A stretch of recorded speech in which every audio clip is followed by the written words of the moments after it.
Everyone, welcome back to The Explainer.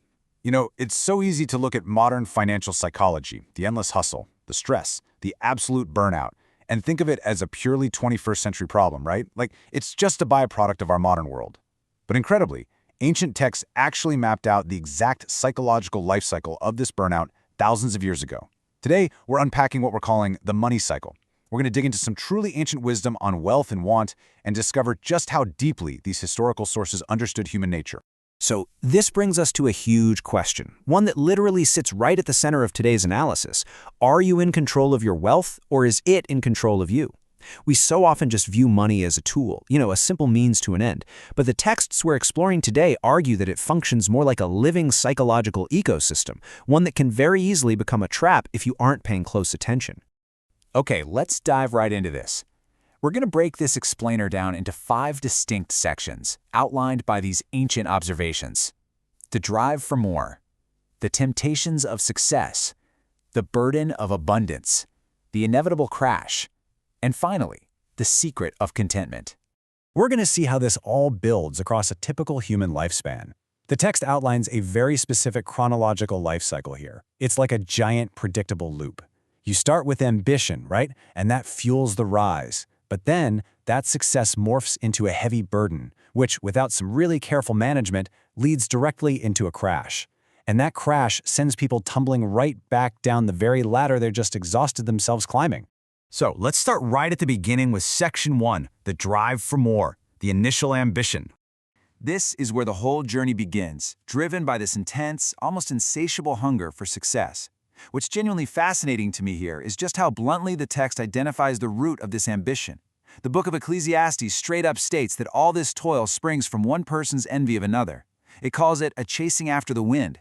I mean, think about that. This is a literal, ancient articulation of what we now call the hedonic treadmill, the idea that we just keep running faster and faster to outpace our neighbors, but we never actually arrive anywhere meaningful.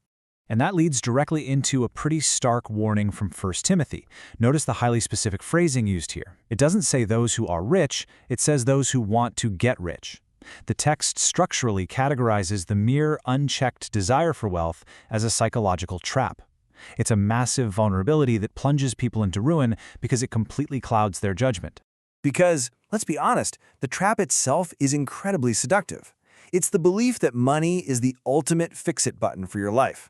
The text points out that people begin to view all their efforts, even their morality or their spirituality, simply as a means to a financial end. It's this false reality where the pursuit of wealth totally overwrites a person's actual truth.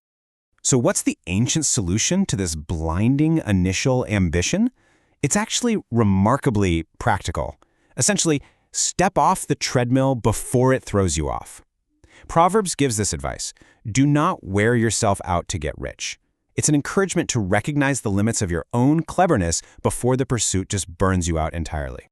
But what happens if you actually pull it off? That brings us to Section 2, the temptations of success, reaching the peak. And this brilliantly illustrates the new dilemma. Because as wealth accumulates, it starts demanding allegiance. The text from Matthew warns that an individual literally cannot serve 2 masters simultaneously. You have to choose. The love of money, when it's eagerly pursued like that, becomes a new master. One that the text notes causes people to wander from their values and pierce themselves with a lot of griefs. Why does this happen? Well, wealth creates this incredibly powerful psychological illusion. Look at this observation from Proverbs. The wealth of the rich is their fortified city. They imagine it a wall too high to scale. Money provides a totally false sense of security. It acts as this imagined wall that isolates people, cutting them off from reality and making them actually believe they are untouchable. Yet inside that fortified city, there's zero real satisfaction. Ecclesiastes delivers the ultimate reality check here. Achieving wealth absolutely does not cure the desire for more. Whoever loves wealth is never satisfied with their income. Why? Because as the text notes, as goods increase, so do those who consume them. To put that into modern terms, your lifestyle inflates to match your income, and the finish line just keeps moving further and further away. Which drags us right into Section 3, the burden of abundance, the weight of maintenance. To really wrap our heads around this burden, the text zooms way out to look at the macro timeline of a human life. Ecclesiastes 5 outlines a stark, undeniable historical observation. We're born with nothing, we spend our entire lives accumulating toil and hoarding wealth, sometimes even to our own harm. And in the end, as everyone comes, so they depart. You take absolutely nothing from your toil that you can carry in your hands. The entire accumulation is ultimately totally temporary. Because of this temporary nature, the text throws down an urgent, almost heavy warning in Luke: watch out, be on your guard. It is absolutely exhausting to equate the entire value of your life with your material possessions. If you define your existence by an abundance of things, you're carrying a massive psychological weight you were never, ever meant to hold. Actually, the source takes it a step further and describes this wealth as inherently deceitful. It acts like thorns.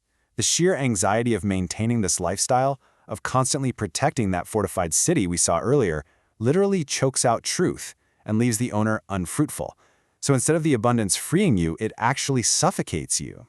And when that weight becomes way too much to bear, we hit section 4, the inevitable crash, hitting the bottom. Sometimes this just means going completely broke all over again. A bad deal, a sudden lawsuit, a stroke of misfortune, or just years of chronic overspending force a total catastrophic reset. The text notes that he who trusts in his riches will fall. It is a sudden, sharp drop right back down to the starting line, often with nothing left for the next generation to even inherit. And a massive catalyst for this crash? Leverage. Proverbs gives us this chilling, ancient financial reality check. The borrower is slave to the lender. This deeply, perfectly mirrors the crushing modern psychology of debt. When you leverage your future to maintain the illusion of abundance in the present, you literally surrender your freedom. The physical toll of this stage is absolutely brutal. The text creates this perfect contrast between two states of being. On one hand, you have the sweet sleep of a laborer, someone who works hard, eats what they have, and rests peacefully. But on the other hand, you have the profound anxiety of the rich, whose very abundance, debt, and constant worry permit them no sleep whatsoever. The very wealth they exhausted themselves chasing has literally stolen their ability to just sleep at night.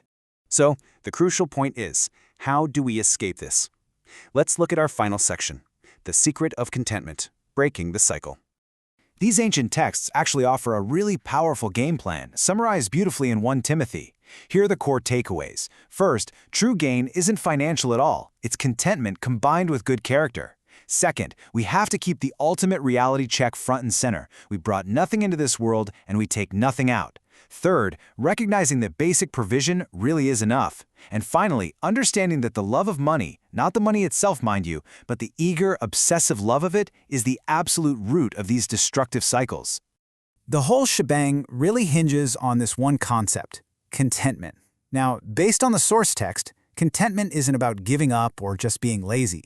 It is a highly intentional strategy. It's about finding real satisfaction in basic provisions, like food and clothing, so that you can maintain your personal freedom. It's about prudent, careful management. By consciously choosing not to put your hope in something as completely uncertain as wealth, you break the cycle. You finally step off the treadmill. Which leaves us right back where we started, but hopefully with a slightly clearer lens now. Look at the cycle of your own life, your own ambitions, and definitely your own anxieties. Based on these ancient observations, we all have to ask ourselves, are you mastering your money, or is it mastering you? It's a question worth losing a little sleep over now, so you can finally find some real rest later. Thanks so much for joining me on this explainer, and I'll catch you next time. Keep learning.